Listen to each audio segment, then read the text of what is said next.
अस्सलाम वालेकुम। हज़रत अबू हुरैरा का बयान है कि खुदा रसूल सल्लल्लाहु अलैहि वसल्लम ने फरमाया, जब तुम्हारे हुक्मरान अच्छे किरदार के लोग हों और तुम्हारे खुशहाल लोग फैयाज हों तो ऐसे दौर में तुम्हारे लिए ज़मीन की पीठ ज़मीन के पेट से बहुत बेहतर है। और जब तुम्हारे हुक्मरान बकिरदार लोग होंगे और तुम्हारी सोसाइटी के मालदार लोग बखील हों और तुम्हारे मामलात बेगमावत के हवाले हों तो फिर ज़मीन का पेट ज़मीन की पीठ से तुम्हारे लिए बहुत बेहतर है। सामईन, इस हदीस में उम्मत को तंबीह भी है, तालीम भी और रहती ज़िंदगी के लिए रोशन हिदायत भी। ये उम्मत खैर उम्मत है, सिर्फ अपने ही लिए नहीं, आलम इंसान के फैज़ लिसानी और भलाई के लिए पैदा की गई। इस मकसद वजूद की उम्मत इस वक्त तक पूरा करती ही रहेगी तब तक कि इसमें 3 बुनियादी जौहर पाए जाते रहेंगे। इसकी क़यादत सालेह और बाकिरदार लोगों के हाथों में हो।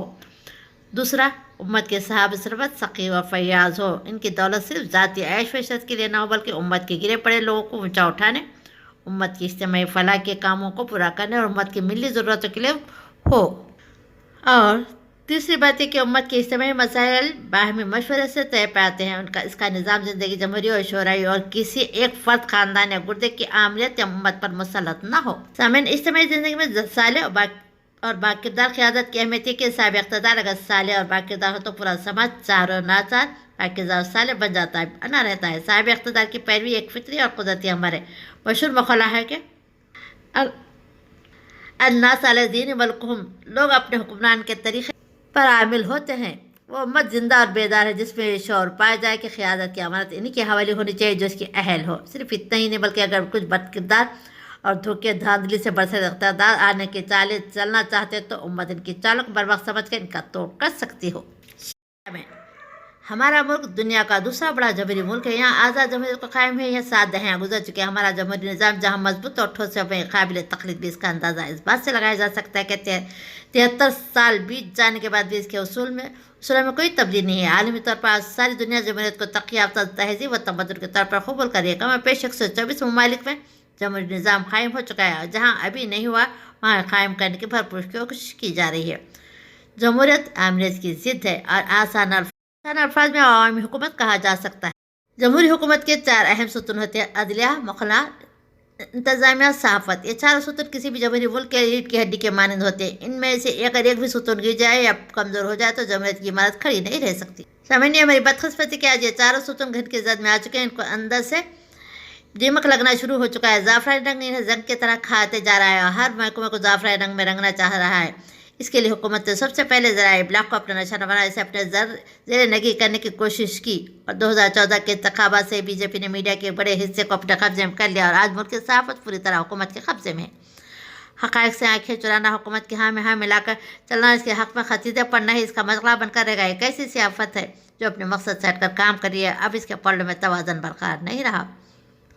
हालांकि सहाफ़त इंसानी इक़्तिदार के तहफ़्फ़ुज़ की ज़ामिन मजबूर और अक़लियत के जज्बात व एहसासात के तर्जमान होते हैं। इसका मकसद सच्चाई हकीकत को सामने लाकर हुकूमत की आँख से आँख मिलाना होता है। लेकिन कैमरे के सामने खड़े होकर मखसूस अंदाज में तीर बरसाने वाले सहाफ़ी कितने बुज़दिल हो चुके कि वज़ीर आज़म की जानिब से किए जाने वाले अचानक लॉकडाउन के पुरज़ोर हिमायत तो करते हैं लेकिन सैकड़ों मील पैदल चलने वाले मजबूर इंसान के आबलाई पाई पर कोई तबज़ा नहीं करते।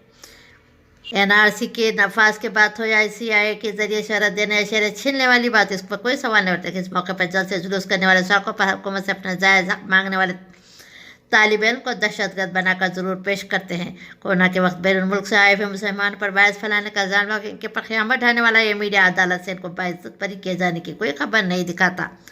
आज किसान जो कि मुल्क के अवाम और ख़ुद नेताओं के लिए दिन रात मेहनत करके आटा चावल निकालते हैं, इसको सारा मुल्क सपोर्ट करा, लेकिन मुल्क का ये मीडिया इनकी पुष्ट बनाई करने के बजाय इन पर तरह तरह के इल्ज़ाम लगाकर इनको फ़रीक़ मुखालिफ की तरफ पेश कर रहा है।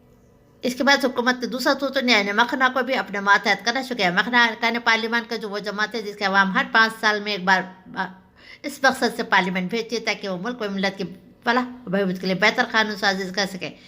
इनके पास बहुत सारे कानूनी इख्तियार होते थे जिनको बड़े कार लाकर वो कानून साजी करते न है। ना कानून बनाना, कानून में तरमीम करना है, किसी कानून का तब किसकी जगह दूसरा कानून लाना इन्हें इख्तियार में होता है। एक बिल पास करने के लिए दोनों ईवानों में कई महीनों तक बहस चलती है। इसके हर पहलू को खूब जांच परखा जाता है। इससे होने वाले नफ़ा नुकसान को देखा जाता है। अगर मसला मज़हब का होता तो मुतल्लक़ा उलमा और दानिश से भी मुशावरत की जाती है। यहाँ तक कि अपोजिशन की राय का भी मुकम्मल ख्याल रखा जाता है। لیکن جب سے BJP کی حکومت اقتدار میں ہے قانون اس طرح بنائے اور بدلے جا رہے ہیں جس طرح کپڑے بدلے جاتے ہیں. مقررہ بحث کے موقع پہ نہ جمہوریہ کسی بل پر معترض نہ جاتا ہے، نہ مذہب کے معاہدین سے مشرف ہو رہی ہے، نہ ہی پوزیشن کا خیال رکھا جاتا ہے.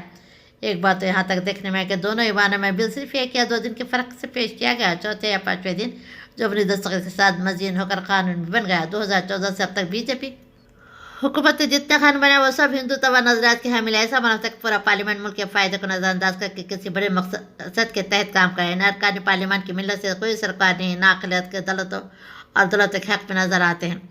ملک کا تیسرا اور حساس ترین ستون انتظامیہ مختلف محکموں اور اداروں میں کام کرنے والے سینئر افسران کی مستقل جماعت ہوتی ہے. ارکان پارلیمان عوام رائے سے منتخب ہوتے ہیں، جبکہ اراکین انتظامیہ اپنی تعلیم اور قابلیت کے لحاظ سے متعین کیے جاتے ہیں. مقننہ قانون سازی کرتے ہیں، انتظامیہ عملہ اسے پورے ملک میں نافذ کرتی ہے.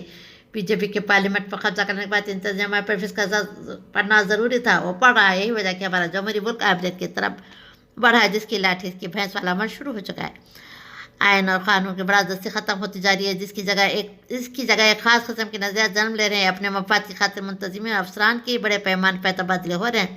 سڑک چلتے کسی کی جان اور کھاتے میں رکھا کسی کا مال تک محفوظ نہیں ہے. انسان سے بڑھ کر جانور کی اہمیت دی جا رہی ہے. موسمی اشیاء انسانوں کے بجائے جانوروں میں تقسیم کی جا رہی ہے.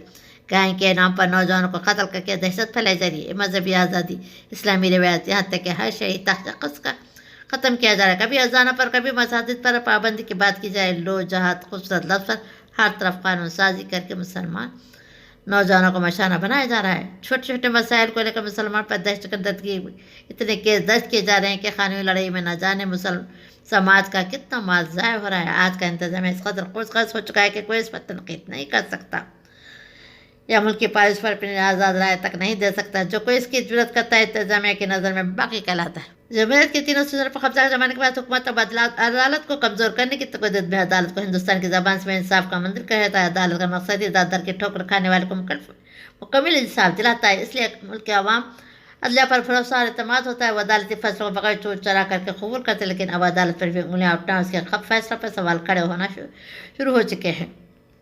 سامعین، انصاف بھی آج اپنے جان کی امان مانگ رہا ہے. اس وقت بہت بڑی آزمائش ہمارے طریقۂ عمل کے لیے درپیش ہے. ہم نے مدتوں غفلت کی ہے. بہرحال قرآن حکیم نے حیات امم کے قانون الہی کا اعلان کیا ہے. وہ کہتا ہے کہ ابتدائی خلقت سے جس طرح حق و عدالت کا ظہور یکساں رہا، اسی طرح بطلان فساد کا ظہور بھی ہمیشہ یکساں رہا. جس طرح حق کی سزائیں ہمیشہ ایک ہی طرح اٹھتی رہی، اسی طرح ظلم و عدوان کے دعوے بھی ہمیشہ ایک ہی طرح کے ہوئے ہیں. جس طرح حق و ہدایت کی شکل و صورت اور خصائص و اوصاف ہر عہد میں ایک ہی طرح کے رہے، اسی طرح بطلان فساد کا رنگ بھی ہمیشہ ایک ہی طرح کا رہا.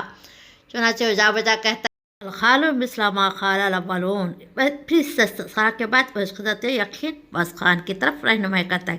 جس طرح حق و باطل کی یہ دو زنجیریں متقابل متوازی ابتدا سے چلی آتی، ضرور ہے کہ آئندہ بھی جاری رہیں گی تاکہ حق کی آخری فتح مندی کا وقت آ جائے، بطلان و فساد کی تمام سرکشی قوتیں مٹ جائیں. لیظہر علی دین کلہ. پس ماضی میں جو نتائج نکلے ہیں ضرور ہے کہ مستقبل میں بھی نکلیں گے. ہمیشہ ایسا ہی ہوگا. حق و باطل، نور و ظلمت، ظلم و مظلومی کا مارکہ آویزش کشاکش گرم ہوگا. حق کا خاصہ طبیعت ہے کہ اس کی قوت، ظلم اور استطاعت فساد جس قدر بڑھتی جائے گی اتنی ہی وہ ہلاکت و خسران کے لیے زیادہ تیار ہوتا جائے گا. حق کی مظلومی بالتبع و داعیہ فتح ہے اور ظلم کی سرکشیاں بالتبع داعیہ خسران ہے. کچھ عرصے تک کشمکش جاری رہے گی. فساد کو تکمیل مادہ خسران کے لیے خاص زمانے تک مہلت دی جائے گی. اس مہلت کو قرآن حکیم نے جا بجا تمتع الہی نار تربص انتظار و اجل سے تعبیر کیے. اس خاص وقت کو جو فرمان الہی کی ماتحت ظہور نتائج کے لیے مطلوب ہوتا ہے اجل مقدر، اجل مسمى کہا جاتا ہے.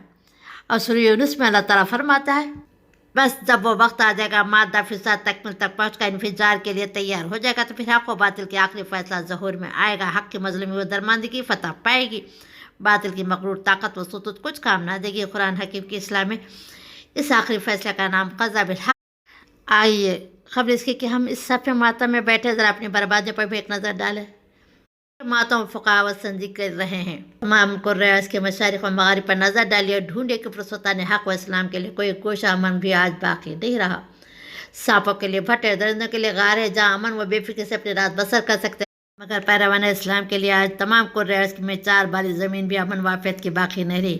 گویا اسلام کی 1400 صدیوں کی تاریخ اب محض ایک افسانہ ماضی اور حکایت رفتہ کے اوراق دفاتر میں پڑھی جا سکتی ہے. مگر بلاد و غالب دیکھی نہیں جا سکتی۔ کفر و ظلم کے غلبہ و قہر سے عرض الہی کے ایک چپا چیخ رہا ہے، پرستان حق کے قربت بے کسی ہر طرف سر پیٹ پیٹ پر ماتم کر رہی فضائے کائنات کا ایک ذرہ قائب حق کو ڈھونڈ رہا ہے، حامیان ملت کو پکار رہا ہے۔